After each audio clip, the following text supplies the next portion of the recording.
The treatment of stage 3 non-small cell lung cancer has been controversial for a number of years.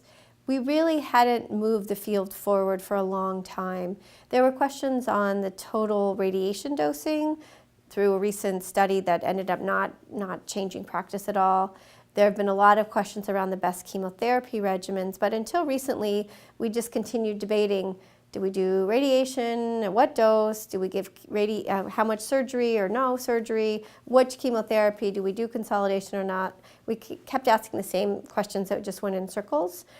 And the first time we've had a real significant improvement in the last couple of decades was with the Pacific trial, where the addition of consolidation durvalumab after completing chemoradiation significantly improved progression-free survival, nearly tripled it. So from around 6 months to 17, 18 months. We don't yet have survival, and I think the overall survival data is going to be important.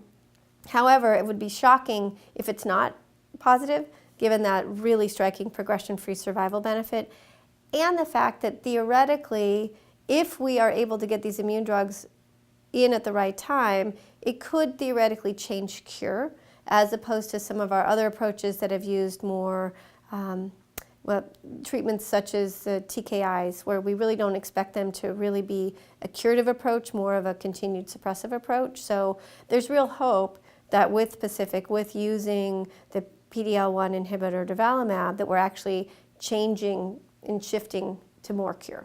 If a patient with stage 3 lung cancer recurs, sometimes they'll recur locally, in which case we can think about doing additional radiation or surgery, and maybe they'll have a chance at cure. But most patients are going to recur in a more systemic way, such that we only have systemic treatments for them.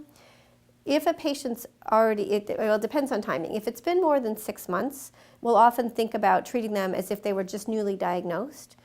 The new standard of care for a patient with adenocarcinoma without any contraindications is going to be combined chemotherapy and pembrolizumab based on the Keynote 189 data that came out in April of 2018. So we would treat with that. There's some chance of response.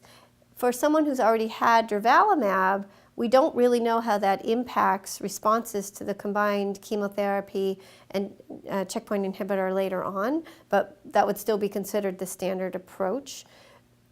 If a patient then progresses at that point and then they've already had another round of chemo and a checkpoint inhibitor, we don't really know. There's very little data. There are a lot of ongoing trials looking at other checkpoint inhibitors.